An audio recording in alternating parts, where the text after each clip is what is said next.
The lion had fallen ill and was resting in a cave. He said to the fox, who was his friend, and with whom he did a bit of business from time to time, "If you want me to live and be fierce again, go and beguile with honeyed words the big stag who lives in the forest. Bring him to me so that I can get my paws on him. For I long to sink my teeth into his entrails and to eat his heart." The fox took himself off into the country and found the stag, who was leaping about in the forest.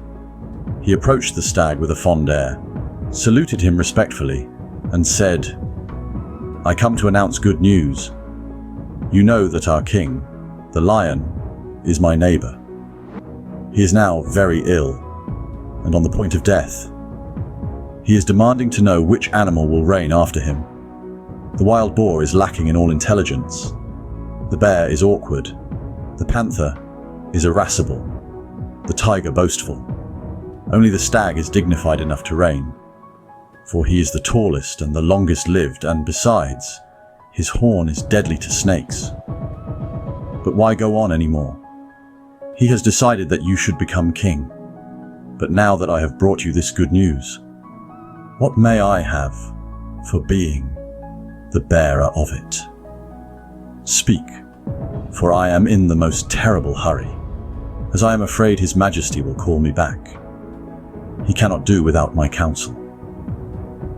If you would wish to listen to the words of an old fox, I would advise you to come with me and wait nearby for His Majesty's death."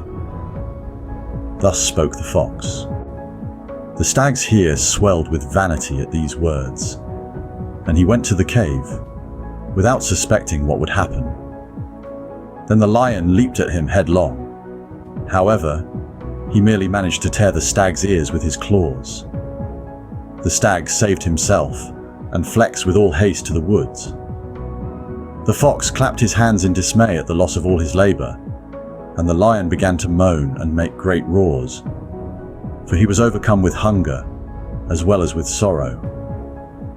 He begged the fox to devise another way to beguile the stag. The fox replied, "It is an arduous and difficult task that you ask of me. Nevertheless, I will serve you once more." And then, like a hound, he followed the scent of the stag towards the forest, plotting deceit as he ran. He stopped to ask some shepherds if they had seen a bleeding stag. They pointed towards his resting place in the wood. The fox came upon the stag resting to get his second wind and presented himself shamelessly to him.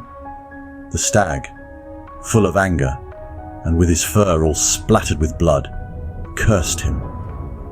"You scoundrel, you will never get me to go to the lion's den again. If you so much as come near me once more, you will pay with your life. Go and fox others who don't know you. Go and choose other beasts to make into kings and get them all excited about it." The fox replied, "Are you so cowardly and faint-hearted? Is this distrust the reward that you give us, your good friends? The lion, in taking hold of your ear, was going to give you counsel and instruct you on the matter of your regal duties, in the manner of someone about to die. But you cannot even take a scratch from the paw of a sick lion. At the moment, His Majesty is angrier than you are, and wants to elevate the wolf to the kingship." And the fox continued, "Alas, my poor wretched master.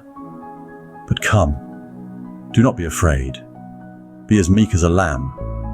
For I swear by all the leaves of the trees and by all the springs that you have absolutely no cause to fear the lion. As for me, my only wish is to serve you." In thus deceiving the unfortunate stag, the fox induced him once more to go to the cave of the lion.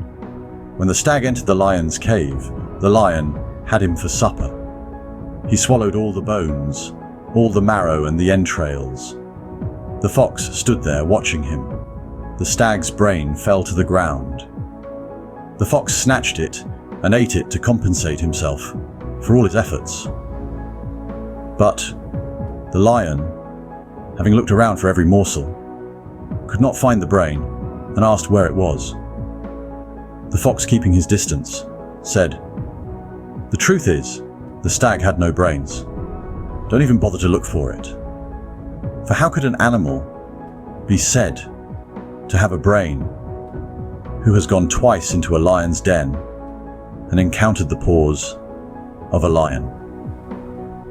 Thus, love of honor confuses reason and closes the eyes to imminent danger.